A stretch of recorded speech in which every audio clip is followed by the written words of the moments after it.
جو پہلا جزو ہے وہ اکانومی ہے.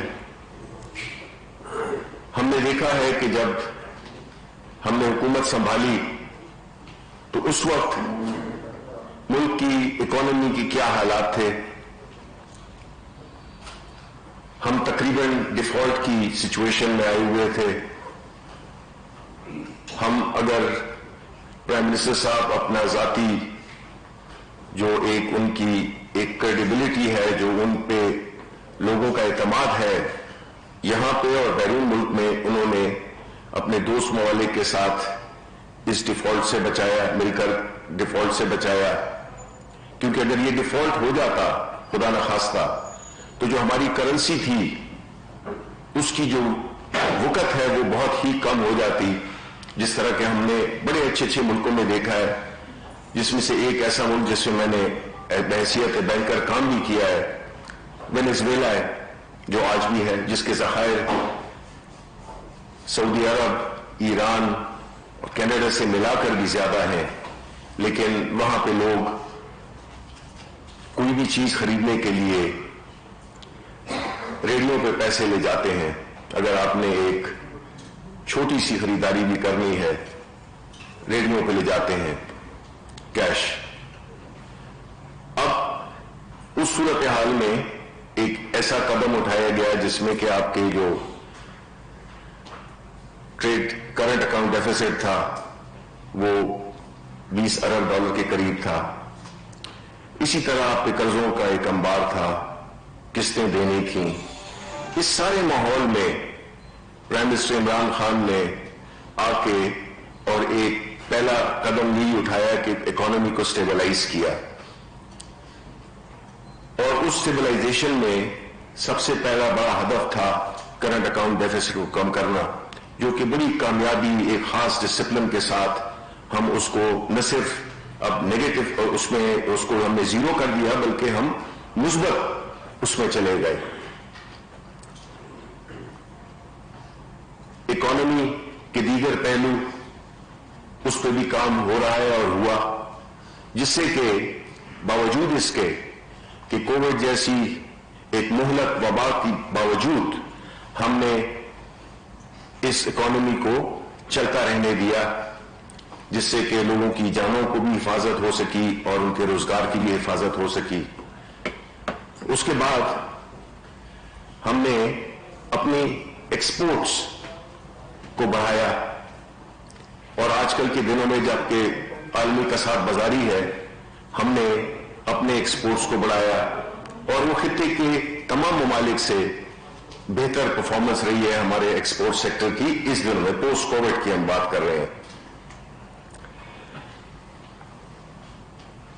اسٹاک ایکسچینج بڑی, جب گری تو آگ لگ گئی تھی, جب ڈالر 165 سے 166 پہ ہوا آگ لگی ہوئی تھی, لیکن جب یہی اسٹاک مارکیٹ اوپر گئی تو اس کا کسی نے ذکر ہی نہیں کیا.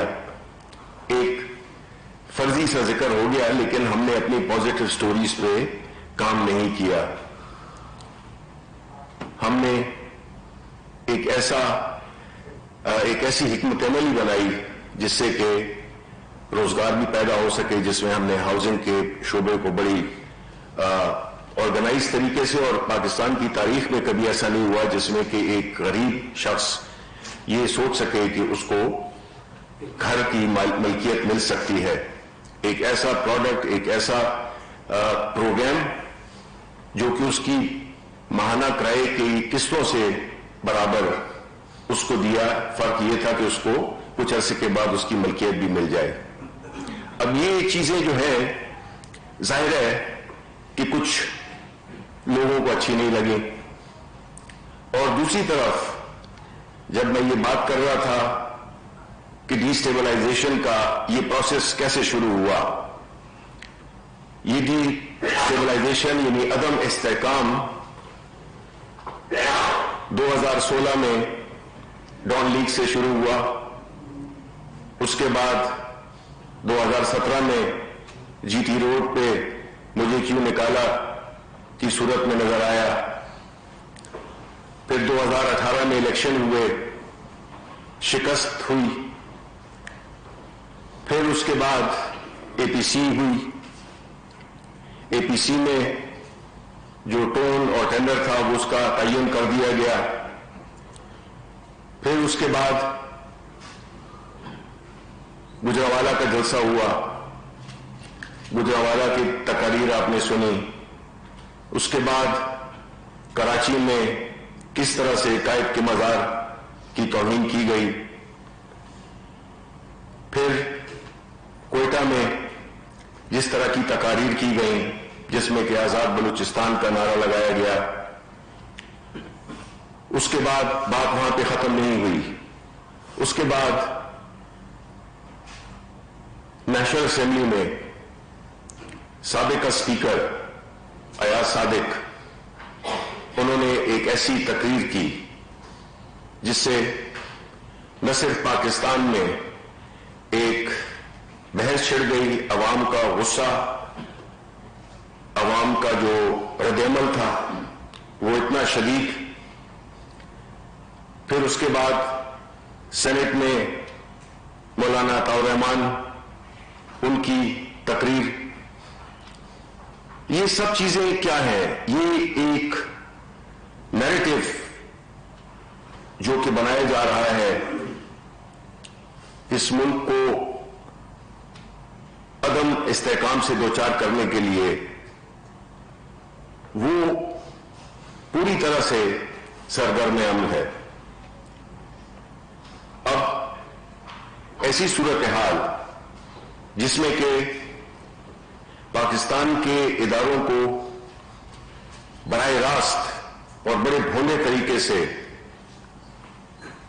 ایڈریس کیا جائے اور ایک ایسی کیفیت پیدا کی جائے جس سے کہ اداروں میں ٹکراؤ ہو، اداروں کے اندر تقسیم ہو،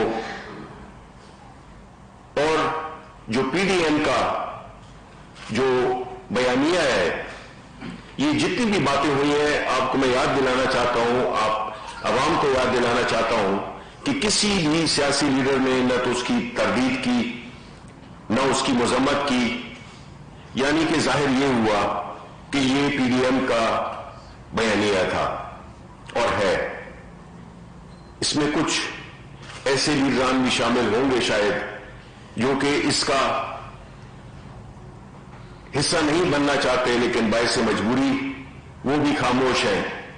لیکن ان کی خاموشی بھی ان کو اس الزام سے نہیں ہٹا سکتی، کیونکہ انہوں نے اس کی نہ تردید کی نہ اس کی مذمت کی.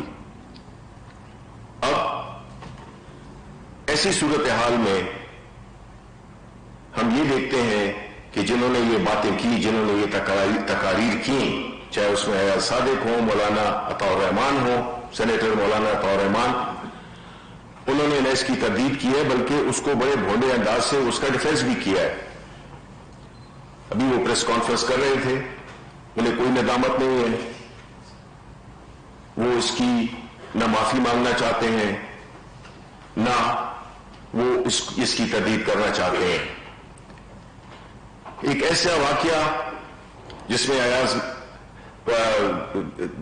صادق نے ہماری بہادر ایئر فورس، آرمی،